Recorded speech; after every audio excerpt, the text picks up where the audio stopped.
I'm going to come on and talk about falling off the horse and how scary it is, and how when I did actually fall off a horse, how I managed to get myself back on the horse. Now, I'm going to sort of start from the very start and say that I've only fallen off the horse once, and I need to make this video more for me than anybody else. And if it brings you any encouragement, peace, help, that is amazing. I can't remember, was it like the fifth lesson in, maybe, when I fell off the horse? And basically, I think one of the most important things that you need to sort of think about when you are horse riding is you need to know that you are going to fall off. It is just a known fact that you're going to fall off. I think even the professionals are falling off, and it's just going to happen, you know. And I think something that has helped me actually get back on the horse is knowing that I'm going to fall off, and it's a normal thing to happen. It doesn't mean that I'm bad at horse riding, I should never go back on. It's just, it is what it is, and it's what happens. And I think also once you've established that in your brain, you also need to sort of say to yourself, if I fall off, I need to get back on that horse. And obviously there's going to be exceptions if you physically can't do it. But I think if I didn't get straight back on the horse, I think that could have made the lesson after 10 times worse, because I'm not going to lie, the lesson after was horrendous and I was so nervous. And I think what doesn't help me is the fact that I wait quite a while between each lesson, so I can build up all the nerves and everything in between them. So if you can go the day after, that would be brilliant. And it just means that you aren't letting your brain, your body build up that fear. But definitely after you have fallen off the horse, try your hardest to just get on the horse again, even if it's just for a walk around. And what I actually done is we actually tried the thing again that threw me off the horse to start with.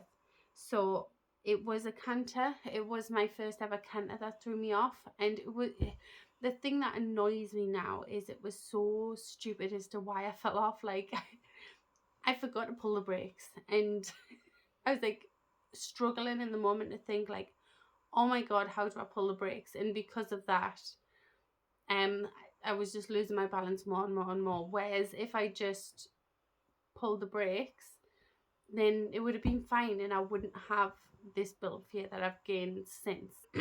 So yeah, get back on the horse. Try not build up the fear in your head so much. And also, like, just understand that it's going to be okay. Once you've fallen, you maybe are going to really struggle mentally a little bit with it. And just know that there will come a point where everything will be okay again. There's been moments since then when I've been really down about it. I've cried about it. I have not wanted to do it anymore. And then I've loved it at the same breath. So it can literally, it's like a roller coaster, this hobby. And I think it's because it's so new and there's a lot to learn and you don't realize there's a lot to learn. So yeah, there's that. Now, if I'm going to be completely honest, that fall has definitely knocked my confidence a little bit. Now, it might have happened anyways. I think also this fear that I've got in my brain right now is also through experience in sort of knowing the inevitables coming and fallings coming, and maybe sometimes after the first fall you know how much it can hurt falling from a horse. So that is also, you have an experience to go alongside the fear, you know, which makes it 10 times worse. And that is something that I'm definitely battling at the moment, is just sort of going with it and just giving it a go anyway, and knowing that it'll be okay. And I know that the time that I did try a canter again for the third time, it was the most terrifying thing. And you know what, I'd done it and I got through it. Oops. And that's what I need to remind myself every time, and it's what I want to remind you as well, is these fears are normal, they are what keep us safe, but you have to know you can go through it, and you have to know that you will come through the other side. And there's things that you can do that can definitely help you with your confidence a little bit. I mean, you have to remember you're wearing a hat, which is going to help keep you safe. You can buy the body protectors, which is something that I'm definitely thinking about. Especially if I'm going to be riding alone, I think it could be important to have that body protector on so that I know I'm as safe as I can be. And yeah, I think like this sport is just, you'll have days where you're feeling on top of the world, 100% confidence, and then you'll go the next day and you'll be like, I can't do this. What am I doing? Everything goes wrong, and it's okay. In them moments, it's okay. I mean, maybe you just speak to your instructor, your trainer, and you sort of voice your opinions. It's something that has helped me massively, is just being open and honest about how I'm feeling, because an instructor's job is to get you better at what you are wanting to do, which is ride a horse, and they are there to push you to be better. If they don't understand what is going on in your brain, they might force you into something that you aren't ready for, and that is nobody's fault really, because they didn't know that that's how you were feeling, and you could end up falling because of it. Whereas if you just be honest and say, okay, I'm really nervous about this, I'm really frightened, they could say, right, well, we'll wait until your next lesson, or right, okay, well, how about we do this, and it will help you build your confidence in that area, you know. And just honestly, it's somebody left a comment, and it's like, it made me realize basically that, why am I going to worry about something that's not happening?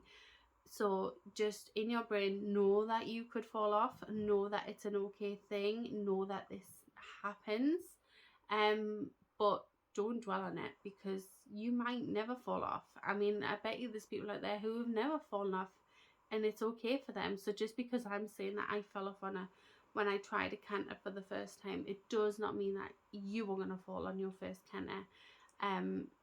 People have strengths and weaknesses all over the place, and it just depends on the day, it depends on the horse, everything, you know. And we can all do this, we can all get through this. And I think if you are really struggling with going with this, and you are having more bad days than good days, maybe reevaluate what you want to do, because it's meant to be fun. We're meant to have a smile on our face. And I know that's something I've said. It's like, if I keep going back and I'm not enjoying it anymore, then I'm gonna call it a day, because it's not fair on me, it's not fair on the horse to feel that stress.